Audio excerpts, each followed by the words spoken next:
How's it going, everyone? Data here, and welcome back to episode number 2 of the San Jose Sharks franchise mode series here on NHL 23, moving into the second part of the 2022-23 regular season, year number 1. Now, in the last one, we were trying to figure out what kind of team are we going to be. Let's let the players show us what they have and decide around the halfway point. Through 41 games, we are 20, 13, and 8, which would put us on track to have a record of 40, 26, and 16 by the end of the season. Now, that would be 96 points. It would likely be a playoff spot, especially in the Pacific Division. But do we want that? Most of our players have been negative players, and I think it's our special teams that have been keeping us afloat, as both the power play and the penalty kill have been, I think, in the top 5 of the NHL, which is likely unsustainable. We have Timo Meier and Logan Couture, who are both on pace for 58-point seasons, which, it's not horrible, but to lead the team, I don't know. It's interesting. William Eklund in his rookie season on pace to have 52 points. That's great. William Karlsson's looking really good. No one's really disappointing me, but no one's really impressing me either, I have to say. And the negatives do not help. In the goaltending category, both Reimer and Kähkönen have been pretty solid, I do have to say. Kähkönen's turned it around and Reimer's come down a bit more down to earth, but both of them have been quite respectable. Now, the problem we had going into the comments last episode was, first, what's our direction? But second, even if we do commit to a direction, there's no guarantee. If we commit to go on a postseason run, there's no guarantee we're making it past the first or second round. And if we commit to tanking, there's no guarantee that we're finishing bottom 3 and going to, or even if we do finish bottom 3 with the draft lottery, that we're going to get a bottom 3/top 3 pick in the 2023 draft. So it's a bit of a difficult situation to be in. Definitely not something that can just be decided out of thin air. So of course we turn to the assistant general managers. As always, I can't get to every comment, but thank you so much for everyone who has thrown in their thoughts early on here in the series, whether it be on YouTube, Discord, or anywhere else. They are read, they're being considered, they're being analyzed, and I appreciate how everyone has come together for the greater good of trying to get this team into a good spot, because we have some pieces, but if we are going to be buyers, we don't have much to buy with. And if we're going to be sellers, we don't have that much to sell either. It would have to be kind of going like all in and moving Timo Meier, etc. But thankfully, we can make an informed decision and not just do whatever comes to mind, and that's where the assistant general managers come into play. First comment coming from Zachary, who says, "Great video as always." Thank you very much, my friend. Firstly, I think William Eklund needs some X factors, as he is a highly touted prospect. Puck on a string and tape to tape, perhaps. I 100% agree, but I do have to say, if you didn't already know from previous series, we add up to 3, or remove up to 3 X factors on up to 3 players from our team per offseason.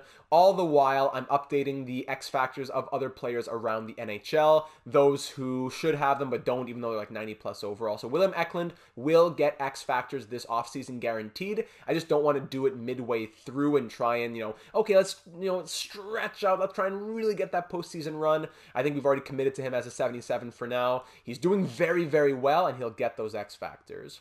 Secondly, the team has been performing well, and I could understand the wish to push for the playoffs for the veterans on the team, but we'll most likely be looking at a first round, maybe second round exit. I don't believe that is worth it when the team doesn't have much top-end talent and not a lot in the prospect pool.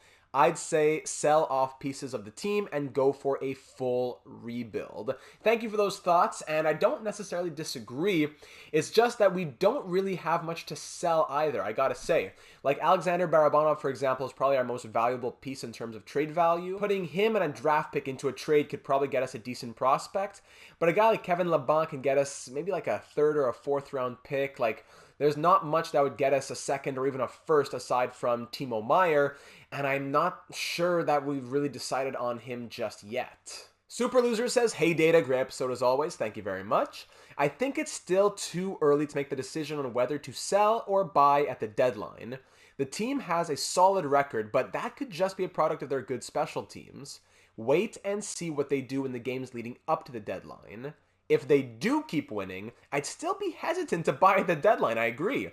The team needs futures, so giving them up for an expiring deal seems pretty risky. If you do buy, I think it would be better to go for players that would be here longer term. 100% agree. Just one more note, as much as I love Matt Dumba, probably wouldn't be realistic to go after him, because even if Minnesota knows he won't re-sign, he's been a solid second pair guy and they would want to keep him for their playoff run. He's more of a free agent target for this offseason. I don't disagree on that either. Just my thoughts. You do what you think is best. Good luck and go Sharks. Appreciate that very much. I think it makes perfect sense. Even if we did say let's buy, we don't have much to buy with. We don't want to start spending our firsts, our seconds. It would really have to be this team going on a crazy run, and we'll see here in the second half if they have it in the tank. Mike says, awesome video data. Thank you, Mike. I'm shocked we're playing as well as we are. I think we need to reward this team for playing above our expectations, but not being a full-blown buyer, conservative buyer. I think we should find a solid goal scorer, maybe someone younger that we can keep around if we want. Also not opposed to a short-term guy like Phil the Thrill. I obviously know cap is a concern, so we can't spend much, but we could also look at a guy like Jake DeBrusk maybe. Not sure of his trade value, we'll check it out, but only if we don't have to give up premium picks, of course. I'm sure I'll think of others later on. Let's go Sharks. Thank you very much, Mike. Now, Jake DeBrusk, the tempting thing about him is that he's been in trade talks in the real world. He's requested a trade from Boston, but the team is 27-8-4 at the moment. And let's see what he's doing over here. I'm not sure what his trade value looks like. It's probably, actually, it's not that high. No, not that high at all. But currently, he has 5 goals, 11 assists, not getting a ton of ice time. 26 years of age with low top 6 potential. He fits our top 6, but that doesn't really matter without the X factors. That's interesting, because Jake DeBrusk, I could see the Bruins wanting to move him in a deal where they think they get better. Let's say we move Barabanov, but I feel like that's a pretty lateral move at the same time, right? Trade a guy who's 28-83 in exchange for a guy who's 26-82. Yeah, you know, I feel like maybe we'd squeeze out a pick out of this. They get a player for 2 more years who's making less. We're taking on more salary for a lower overall. I don't know. I could see Jake DeBrusk working, but if we did move Barabanov, I'd probably want to move him for a prospect rather than more of a lateral move like that. DeBrusk is tempting, and I like the idea of getting him, but he does have 2 years left on his deal, so we could consider that moving forward. Speaking of value we could get for Barabanov, Megalodon leaves a comment, somewhat new viewer, first time comment, welcome to the assistant general manager's booth. Saw a few prospects I think you should go for. Pickering in Pittsburgh, Kokkonen in Toronto, or Korczak in Vegas. The goalie prospect in Carolina also looks interesting, and Annunen from Colorado. I'm only mentioning prospects because you can get better value, and the lack of prospects in the Sharks system is just terrible. Sell one of the older guys for sure. I would only retain salary if they are on an expiring deal, though. Enjoy the videos and keep up the good work. Thank you very much, my friend. So, does Barabanov fall into the older guys category? Probably not, but he does have the most value for going after a prospect. A guy like Kevin Laban is not going to be able to get us one of those prospects, and the defense isn't like Nudivera, whatever, if we were to move one of those guys.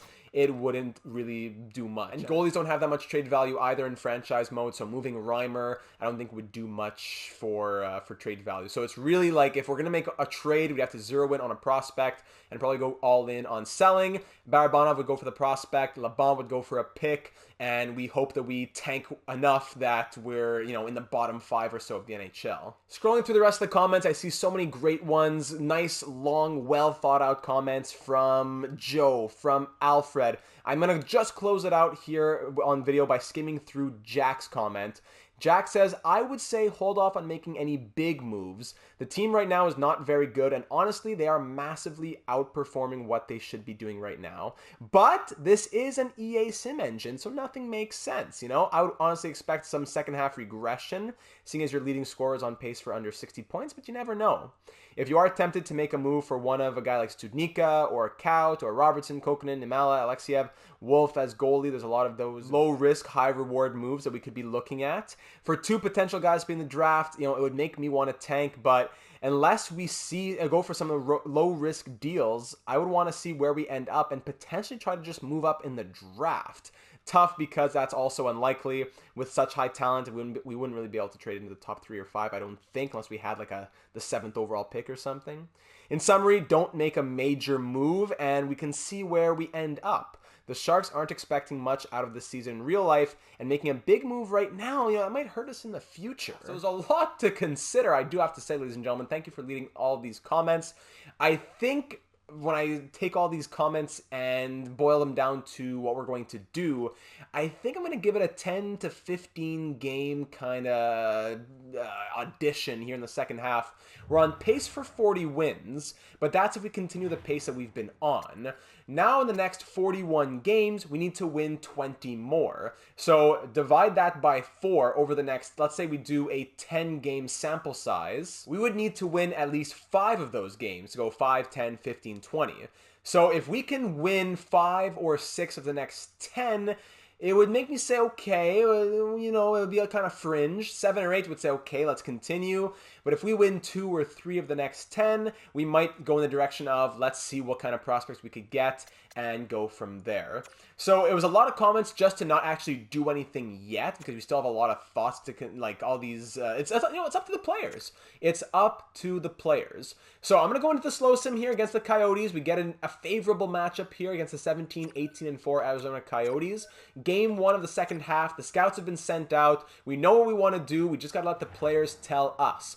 Are you telling us that you want to go on a run and we got to support that? Or, filter events. Never saw this. What? Since when did that happen? I never pressed L3 in my life. Since when is that something in franchise mode? Huh? Sorry. So you could filter the whole... Oh, I didn't know that. Okay, you learn something new every day. You got to tell us now, Sharks players. Are you saying we don't have it in us? Let's, hope for better things in the future? Or are you saying there's a fire within us and we have the ability to go on a crazy run? First period 0-0, second period 2-1. Benino, and Luke Kunin scoring right there. I had a comment. It may not be Luke Kunin, maybe it's Kunin, but I'd have to get some verification on that. And Michelli there scoring for the Coyotes. So it's 2-1 Sharks after 40. Bottom 6 scoring coming through for us. That's what we've been seeing. It's not Meyer and Couture and Hurdle running away with it. It's guys like Lindblom, like Benino, who are scoring those 15, 20 points after 40 games. We're up by 1 in the final moments here of the third period, and we hang on tight. Kevin Laban adds 1 on even strength as well, not even an empty netter. Shots end 30-26, and we win this one 3-1 the final. It is Capo Kakinen making another 25 save performance, and that is a solid win for us. But let's keep on simulating. We have a little bit of a all-star break bye week type of thing here after the game against Pittsburgh, which is game number 51, 10 games from the halfway point. So there's a win against the Coyotes. LA Kings in LA, we lose 3-2. At home to take on the Oilers. They're a strong team, winning record. At home to take them on. They beat us 6-2. We're 1-2-0, 2-2-0 as we beat the Devils 5-3. We're going to be really fringy, aren't we? We're going to be right on that fringe. 5-4 win against the Dallas Stars. Central Scouting, thank you very much. We got a little road trip here, 4-game road trip coming up. Actually, even more if you continue after the break. 3-2 shootout win, 6-2 loss. Detroit Red Wings, we lose 4-2. Last couple games here, a lot riding on this. Hurricanes, we lose 5-1. So after 9 games, we are 4-5-0. Let's see what the Penguins have in store for us here. They're 22-21-5. 4-5-0 in our last 9. Let's see game number 10 here. First period 0-0, second period 0-0. Third period shots are pretty tight as well. That's the hard part as well. We're losing like 6-2, but our wins are coming like 1-goal wins, shootout wins. Maybe I'm just trying to talk myself into it, but the more I think about it, the more I'm leaning, let's sell off pieces and see what happens from there. Marcus Pettersson scores the lone goal so far. 2 minutes left in this one, and we get shut out 1-0 by the Penguins. Shots end 31-24. Kakinen, I'm assuming... No, James Reimer. The goalies have been great. So we should be able to get value for James Reimer. I love James Reimer. Love James Reimer. But we should be able to get good value for him if we want to move him. And after going 4-6-0, a 4-game losing streak after those last 10 games there, we're 24-19-8. I'm leaning it might be time to think about trying to tank a little bit. Let's be sellers, to put it in a better light. Let's probably be sellers. Let me take a look through the trade blocks. Maybe see if there's a team that wants Barabanov and James Reimer, maybe. because he has a fair bit of value. Most of these guys with a higher value, I wouldn't want to move. Merkley's up to a 74. I really want to get him to grow. Kunin has Kunin, whatever, has a solid amount of value as well, but he's like a long-term third-line center for us. It's a guy like Bonino that would probably be more likely to move. So maybe Laban, whose value has gone up a little bit, I believe. Laban, Bonino, Barabanov, and James Reimer would probably be the 4 guys who I'd consider moving. They have some value. I'd have to find the right team that wants the right guys and has the right prospects. It has to be the right fit. So I'll do a little bit of research and see what we come up with. Okay, so here's a deal that I'm considering with the Pittsburgh Penguins, and I think it makes a lot of sense. So first I'm going to tell you what I'd be giving the Pittsburgh Penguins. The Penguins are a buyer team. They have Crosby, they have Malkin, they have Letang, everyone who's getting older, and they're hovering around 500. They need to make the postseason. Kevin Laban right now is on a career pace. He has 13 goals and 28 points in 49 games, which, okay, sorry, isn't actually quite a career pace. That would be, I think, 47 points in 82 games. But that's with him having 13 power play points and only 14 minutes of ice time. Give him more ice time, more power play, whatever. Make him a top 6 winger, whatever Pittsburgh needs. That could get even better. So Kevin Laban gives them a solid forward. Now, they get rid of Jason Zucker's $5.5 million, and he hasn't been very good at all. That allows them to do other moves. So Laban replaces Zucker. There's an upgrade. They also get depth in Nick Bonino, as I think they have 79s on their fourth line. Bonino in 81 would be a much better fourth liner. He has the history with Pittsburgh. 16 points on the season. Fan favorite. Everyone loves Bonino. And I'll retain 50% of his salary. In return, you send me the aforementioned Jason Zucker. You send me Pierre-Olivier Joseph, P.O. Joseph, 23-year-old, 78 overall, medium top 4D, former first-round pick from the Coyotes, came over in the Galchenyuk trade. He hasn't really found his footing, and on Pittsburgh, he doesn't really have a place. Now, on the Penguins, yes, Owen Pickering is on the trade block, but here's the thing. If you look at their defense, 1, 2, 3, 4, 5, 6. It's stacked on defense. Ty Smith is the future. All these guys. Pettersson is going to be taking spots. P.O. Joseph doesn't really have a future on the team. Pickering will grow. He'll have a spot. What would make more sense? For the team to trade a junior player who's going to grow and eventually, when he needs to play, Letang and Petrie will be gone?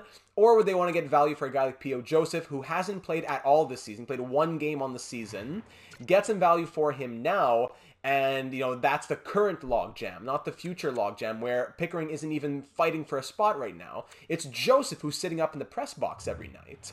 So you get a defensive prospect who can play in the NHL, and we get Lindbergh, Philip Lindbergh, a medium starter goaltender, 74 overall, 7th round pick in 2019. He would be a good prospect for our system. We swap Dell with him just to get the goalie spots changed out.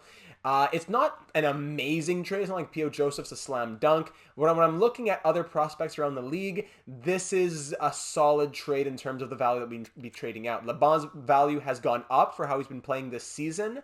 We get Bonino moved out at 50% retained. We'd take it back $1 million. Dell, we didn't want to use him anyways. Goalie prospect, defense prospect, and hey, Jason Zucker's a body. We could play him, maybe even re-sign him next season. But would Pittsburgh want to do this trade? As always, I'm going to try offering it with a draft pick so I don't, by accident, the fans will be cheering in the streets. I hope you know what you're doing. So let's just try it with a 6th round pick. Pittsburgh, what do you say to this? Trade rejected. All right, straight up, what do you say? They don't want Laban and Bonino, I don't think. But they don't know that they actually do because he'd be better than their 79 overall players. I don't want to add much here. I'd give you a 5th round pick, but I think the value is pretty fair right now. We're not interested because you've given us more players, so maybe Bonino comes out. I send you VL over here. Why not? AHL low top 6. What kind of thoughts do you have now, Pittsburgh? Woefully insufficient. Absolutely. I don't have much else to send you here. I really don't have much else to send you, but I feel like it's a fair deal for everybody. It's because, I'm taking P.O. Joseph. Well, he's not on our trade block. Well, why would you want to trade Pickering? If we have to, I guess I'll take him. Oh, no, but come on. 65 overall, 19 years of age. What's this guy's name again? Gano Larocque. There's so many French Canadians here in San Jose. 4th round pick. Okay, why not? We'll toss him in the trade.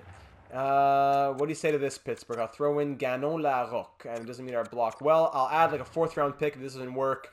I guess we'll have to try it with Pickering. 4th round pick in this year's draft. What do you say, Pittsburgh? Still too far off. Getting close, but still too far off. Okay, so take out P.O. Joseph and try Owen Pickering instead. Has more value, but he's on the block. So would Pittsburgh want to do this trade? Trade accepted. You know, I can only do so much. I gave the whole rationale for why P.O. Joseph makes more sense, but the trade difficulty is set to hard. The computer has to make their own decisions sometimes. Hey, I wasn't going to add a 2nd round pick to get a player that was less valuable. You want to trade me a more valuable player? You think that I guess you're higher on P.O. Joseph? I don't know what to tell you.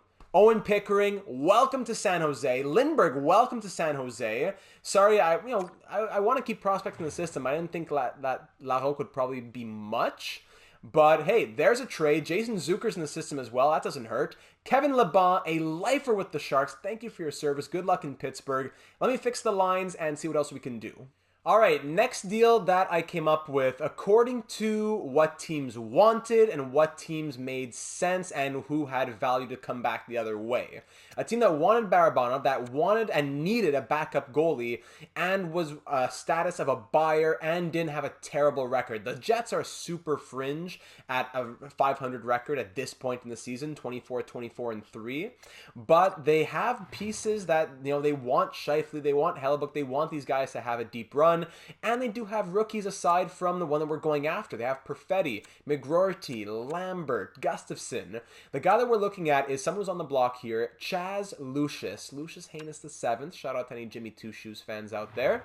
He is a created player, obviously, because he was at the University of Minnesota, I believe. He was, and I think, the 18th overall pick in 2021. So we had to create him, but obviously a highly touted prospect, one of the better pieces in Winnipeg's system. This trade will get them a solid backup goalie. I think their current backup's an 80. They get an 84 backup for Connor Hellebuck, and they get some scoring help in Alexander Barabanov, who's cheap as well. 2 years at $2.5 million. I would like to keep this guy, but his value may never be higher than it is at this point. And, you know, he's part of the selling off that we're kind of doing right now. We have the status of seller. We already made that first trade. I wouldn't want to add much to this. I don't want to even on either side. So Winnipeg, what do you say? I think it's fair for both of us. Obviously, we get the better piece longer term, but if Barabanov and Reimer could be those last things you need to go on a little bit of a run to tell your team that we're going for it, that may be worth it. Plus, he's on your block. I can only do so much when teams are putting these guys on their blocks. Winnipeg, what do you say to this? It would work. But we would have to put James Reimer on waivers. What? So let me guess. Hold on. Let me take back, is it Eric Comrie who their backup is over here? So they won't have to put anybody on waivers. The computer doesn't know how to handle that themselves. Oh, it's David Riddick. All right, so David Riddick comes back the other way. And would they want to do this straight up? Still reject. It's insufficient at all because now we've added so much trade value. Before they would do it, but now we've added so much trade value. It's not sufficient at all. Okay, the first year draft, the later picks aren't great, so I don't mind trading 7th and stuff. Tampa Bay 7th, oh my goodness, well, we believe this transaction will absolutely contribute to our success here in Winnipeg. Thank you, Mr. Shovel Day Off. James Reimer, that one hurts, man. What a legend of the game. Good luck in Winnipeg. Same to you, Mr. Barabanov. And Chaz Lucius. Lucius Haynes the 7th. Welcome to the Winnipeg organization, Bello. Let me fix up the NHL, the AHL lines, all that good stuff. And you know what? That trade actually works out because now David Riddick can be our NHL backup. I didn't even consider that. We need an NHL backup if James Reimer is leaving. So, lovely. Let me fix up the NHL, the AHL, all those lines, and then we'll get back to simulation. All right, so with those trades, here is our new lineup. It's pretty dicey, but we're going to try William Eklund, get him on the first line, just pump out that growth. Second line, we're going to promote Sveshnikov to play with Lindblom and Couture because on the third line, Jason Zucker has a perfect line fit. He could maybe be a guy for us longer term. Who knows? Maybe a bottom 6 guy. Kunin and Gregor on the third line there. Nieto, Bonino, and Sturm on the fourth. Now, I would consider trading Nick Bonino, but the thing is, if we trade Bonino, then Joe Thornton has to slot in, which is great, but I want Joe Thornton to get traded to a contender at the deadline. So I'd rather just keep Joe Thornton scratched until then. Maybe we can try and get a goal for him, you know, like maybe put Bonino third line center. Kunin goes to the wing. Yeah, let's try that. Let's go. Yeah, Nieto will come in at the deadline. We'll play Joe Thornton until the trade deadline. But aside from that, there are the lines for us. Jumbo Joe with a -3 on the fourth line. Lovely. Defense stays the same, and goaltending is now Kakkonen backed up by David Riddick. Down in the AHL, we'll have Chaz Lucius playing on the top line with Victor Rask and Thomas Bordelot. And the rest of the lineup, everyone bumps down a little bit there. Chemistry isn't ideal, but unfortunately with no X factors, you'll never really get chemistry for your AHL lines.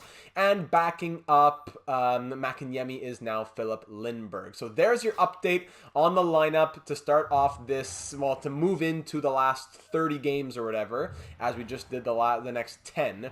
31 games to go. Let's see how the new look San Jose Sharks are without a lot of the players that got us to our 24-19-8 record. We're taking on a very good Tampa Bay Lightning team who are 33-15-1, 8-2-0 in their last 10.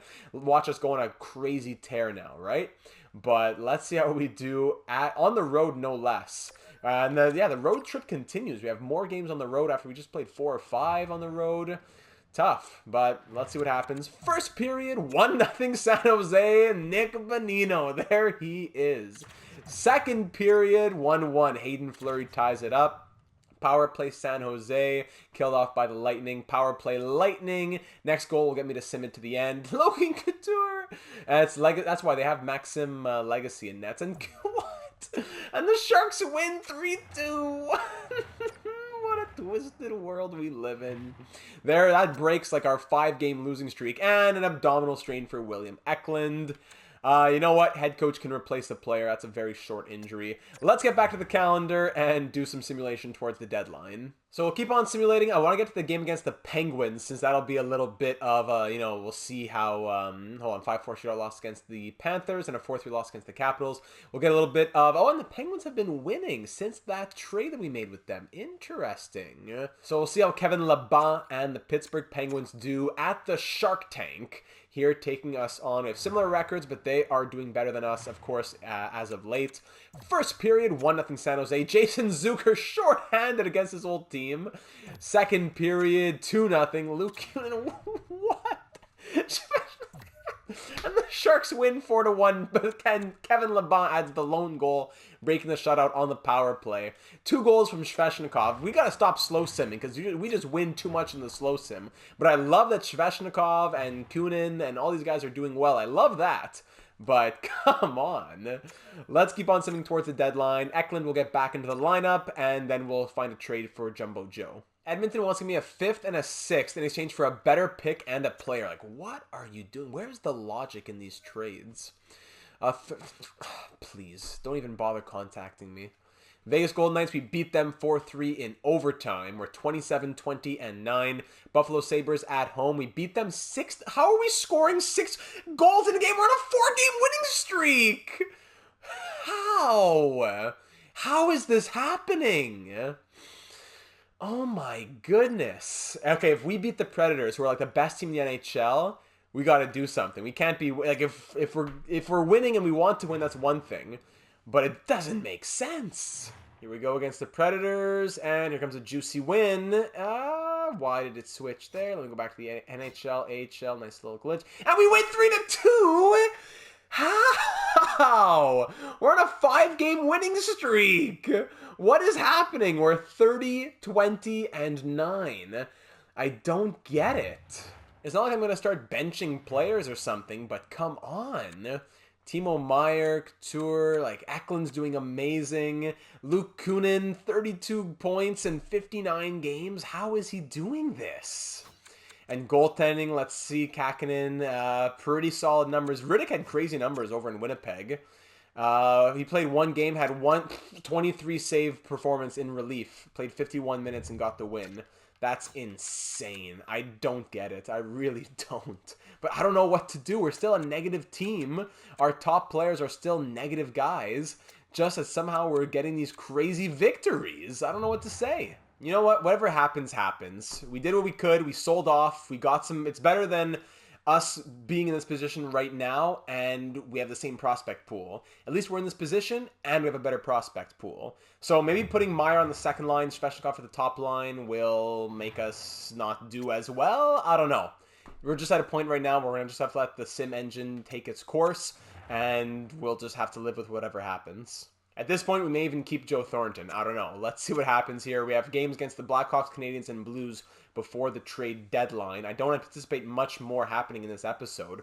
2-0 loss against the Blackhawks. The Canadiens who are 20, 34, and 6. We beat them 3-2. Then we shut out the Blues in a shootout. Both goalies get shutouts, and we're 32, 21, and 9. How are we doing this? You know what? I guess we keep Jumbo at this point. We could trade him to the Bruins or the Lightning, maybe, one of the top teams in the East. But I don't know. We're poised to make the postseason. Let me see at least if they would want him. If I go to the trade screen, do they at least say that they are interested in him? So Jumbo Joe, who scored a goal, by the way. He has 1 goal on the year. Love to see that. At the age of 43, he scored a goal in his 300th season in the NHL. Jumbo Joe. Bruins are interested. They are interested. And are the Lightning interested as well? Yes, they are. 41, 18, and 3 versus 39, 15, and 7. I guess we send him to the team with the better record, and the Eastern Conference won't come back to haunt us. Joe Thornton to the Tampa Bay Lightning. It looks like we might make the postseason, so it hurts, but regardless, we want to give him the best chance at a Stanley Cup. So would a 4th-round pick be crazy? Probably. But Tampa, what do you say to this? Joe for a 4th? No. Let's just keep going down until we get a trade done. Realistically, it would probably take a 4th or a 5th. Still don't like that. 6th-round pick. Hey, what do you say? Too far off. Could we even get a 7th? You say you're interested. Are you actually interested? I'll take Anaheim's 7th from you. What do you say to that? Still isn't sufficient at all. So you know what? All that talk for nothing. Jumbo Joe, guess you're staying in San Jose if winning teams do not want to even give up a 7th-round pick for your services. So that being said, let's keep on simulating through the calendar. Let's just keep the team that we have, I suppose. We are sellers. You know what? For the first time in a very long time, I'm going to enter the trade deadline. Because I know making a trade will reset your lines or whatever, but I didn't really set lines. I'm not really interested in doing any of that. So I'd be curious, is there anyone else that we could trade? Do we have to trade even more players? If we did, I don't even know who we'd call up at this point. But I'm trying to think, what can we do at this point to not do as well as we're doing? Luke Kunin has been amazing, but I'd prefer to keep him if he's going to be this good. Guys on expiring deals. The Flames trade Zary, Beck, and Wolf, the Blackhawks, for Max Domi in a 7th. Wow. I'd rather trade guys who are on expiring deals at this moment. Timo Meier, looks like we're keeping him for now because we still don't know what the identity of this team will be next season. By next year, are we going to become contenders if we get maybe a top pick and a big free agent guy and our prospects start to grow? I don't know. So I still don't know what's up with Timo Meier. I can't risk moving him at this point, I don't think. Nudi Vara could be a guy who moves. We have Seamek who could come in. He wants 1.5. He's making 1.5 million. 12 points, 28 penalty minutes. You take him out and you put Seamek, maybe that would do something for us. We could trade Nick Bonino. I thought we were going to trade Thornton and not Bonino. Maybe it's going to be the other way around. So maybe we do trade Bonino and Nudivara to a team that wants both of them. I don't know. Let me see what we can do. They have a fair bit of value, I have to say. I just got to find a team that is winning. See if the Jets are winning now after that trade. The Penguins are still close to 500. Let's find a winning team that can afford both of these guys. Looks like the Predators fit the bill. Could we do a 3rd-round pick? Probably. No, we could do more. At the deadline here, looks like values are inflated a little bit. Yeah. Could I even get a 1st? Could we do a 1st? Bonino and Nudivara to the Predators for a 1st? Too far off, but if we could just trade a little bit more and get a 1st, that would be incredible. Could I just throw in a 5th to make it a 1st from a buying team? This is sometimes the price that rentals have at the deadline. Trade sweeten it just a touch. Say no more. Nudivara, Bonino, a 5th this year, and a 7th next year, in exchange for, yes, a late first, but a first-round pick nonetheless. Thank you very much, Mr. Kevin Poyle. Okay, how about that for a trade, ladies and gentlemen, at the deadline? We won't make any others. I'm going to exit out. Let's fix up the lines, and, you know, regardless of what happens, there's a first-round pick for us. After the deadline, we see that Mark Borowicki, and I know that's definitely wrong. I've heard it how it's pronounced correctly, but I've said Mark Borowicki for too long in my life to change it now. We see that he's on waivers, 78 overall, defensive defenseman, 1 year left. You know what? And actually, no, we have Danny DeKeyser in the system if we really had an emergency. So I'm going to pass on him. Concussion from Makanyemi, which means Philip Lindbergh's now going to be getting the starts down in the AHL for a little bit. All right. 4-0 loss there against the Capitals. Oh, pump the brakes. Whoa. Okay, yeah, good that we lose. But why didn't it have me change the lines? Why did it not want me to fix that? So let's go update the world now that... that's why, because after the trade deadline, it best lines is everything. There you go. So let me fix the lines, even though we don't necessarily want them to be amazing. Let me just give the proper ice time to the proper players, and we can get to the end of the season. All right, there we go. Lines are set in both the NHL and the AHL. Let's just get to the end of this season. Very content to have gotten that first-round pick from the Predators. So GM data, wheeling and dealing here at the deadline. Other trades happening around the NHL if you're interested in keeping note of anything else going on around the league. We see Afalo going to the Predators as well. Philippe Danault in a trade for Ryan Ellis between the Flyers and the Kings. Penguins and Blackhawks exchanging some picks and pieces there. Edler to the Vegas, Hartman to Toronto, Nyquist to the Islanders, Walker and Moore to the Capitals, Brodin and Goudreau from the Wild to the Oilers, Gavrikov to the Blue Jackets, and that's about it. So there's our trade. We get a first-round pick for Bonino, Nudivara, a 5th this year, and a 7th next year. Love stockpiling a little bit of prospects and picks. Don't mind if I do. And now let's just sim.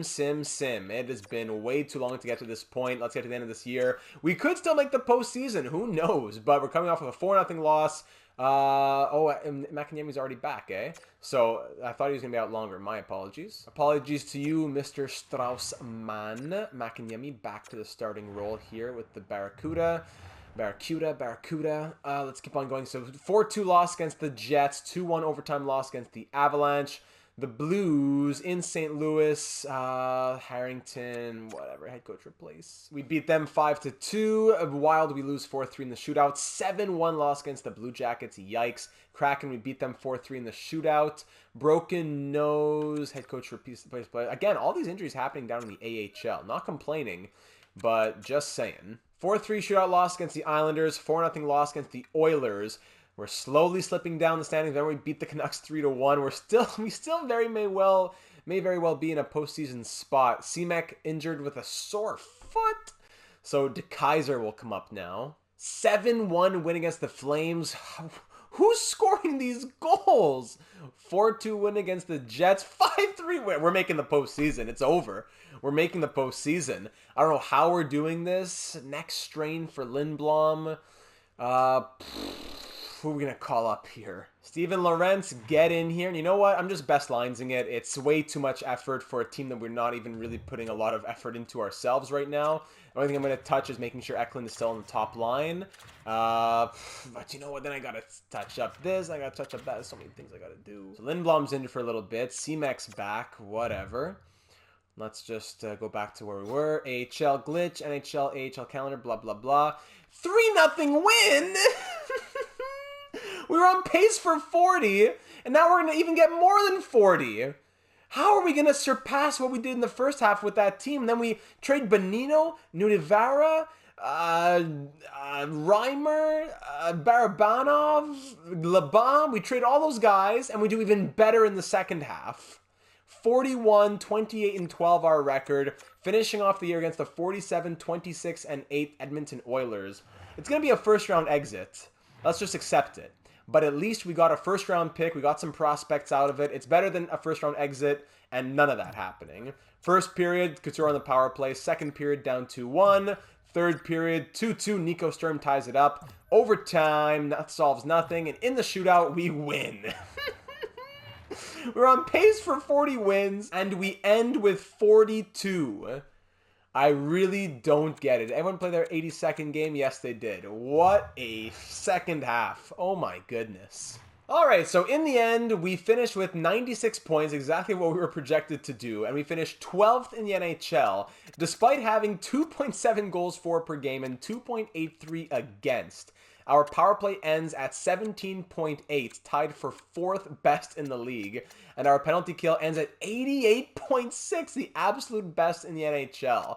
That is incredible. Our home record was just too good, 24, 11, and 6. We were 7-3 in our last 10. One of the better home records in the NHL. Just crazy stuff. And our lead point scorer had 57 points. That's it. We had two 57-point scorers to lead the team in scoring. I don't know how this team's in the playoffs. All negative players. Timo Meier had 30 goals and 56 points. Hurdle 46.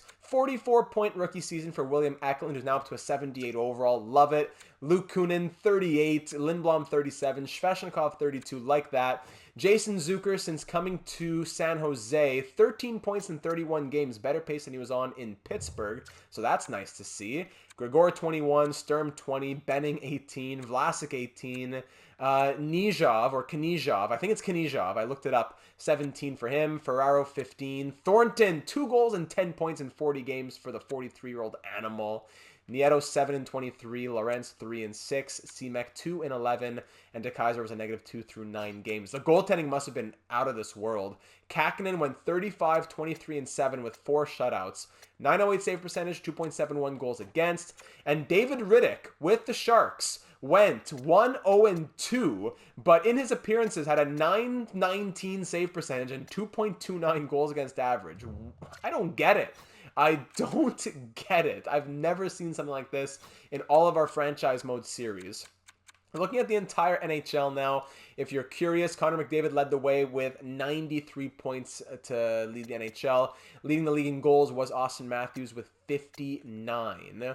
We could look at rookie scoring. We're definitely concerned, interested at least. Shane Wright likely going to win the Calder with 59 points in 82 games, but William Eklund should get a nomination in my book. Other players that we may be interested in seeing, all the guys we traded away. Let's look over on the Winnipeg Jets. We see Alexander Barabanov had a solid time with the Jets. He ended up having second-line minutes, and with Winnipeg, scored 19 points in 31 games. Very well done to him. Between the pipes, James Reimer, very good numbers. Let's see, 3-1-0 with a shutout, 916 save percentage, 2.47 goals against. So definitely a good trade for Winnipeg in the end. Pittsburgh, let's see what happened with them. Kevin Laban ended with a 21-goal season for Kevin Laban. Not the same pace that he was on with us, but still 13 points in 33 games, 8 goals, and he was playing first line? What?